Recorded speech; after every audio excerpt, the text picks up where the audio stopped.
Thank you for tuning into Double Trouble tonight. I'm Grace Reeder. And I'm Rachel Vigil. The CSU women's volleyball team has 13 straight Mountain West games left in the season, so let the quest to stay undefeated in the conference begin.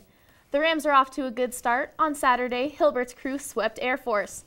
The first set was a battle between the two teams, but in the next couple of sets, CSU proved to be the dominant crew. I want to highlight a couple players in particular. The first player I'd like to talk about is Alexandra Paletto, who was on fire against Air Force. Paletto had 12 kills and received the Player of the Game award. Rachel, she was all over the place, getting kills on the left and the right. Alex Reed was also in the zone. Paletto and Reed complemented each other very well in this game. In the post-game interview, they joked that usually if one is doing well at blocking, the other's getting a lot of kills. But during this match, they were both doing well at both. Reed also received 10 kills, and the two together were very hard to defend. The Rams are currently playing Wyoming.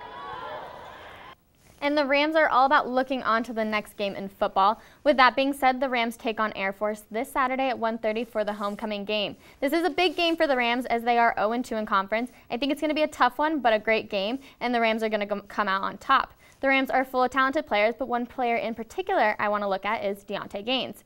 Gaines is a sophomore out of Orlando, Florida, 5'8" and 180 pounds, wide receiver, and as well as a kick returner. This year, Gaines has played in all 6 games and has registered 9 catches for 101 yards.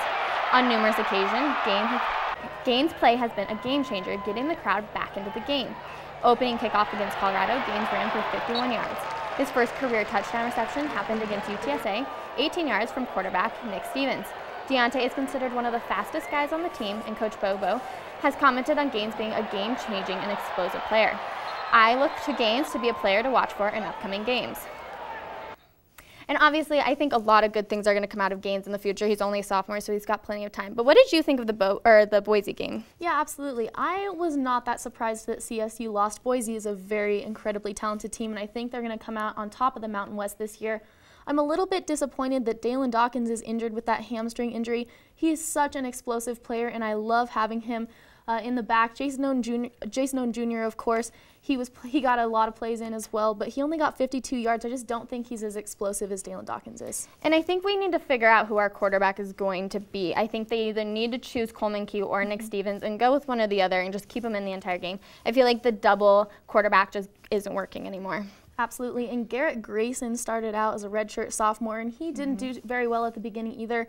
However, look at where he is now, and so if he can do that, I think if we pick a quarterback and we stick with him, at least we know that we have a solid backup option as well. True, yeah. I mean, Garrett Grayson's doing awesome, and I can't wait to see him play in the NFL with the Saints soon. But what do you think about Air Force? How do you think we're going to do? I think that we're going to probably lose to Air Force. They're another force to be reckoned with in the Mountain West. Of course, they put up a fight against Michigan. 35-21 was the end of that game, Michigan coming out on top. And Michigan's an incredibly talented team, so I think Air Force is definitely going to be a team that we're going to lose to. Yeah, I'm going to go with you on this one, so I guess we'll see on Saturday. But that is all the trouble we have for you tonight. Stay tuned, because after the break, Nicole Conklin will be in with entertainment. You don't want to miss it.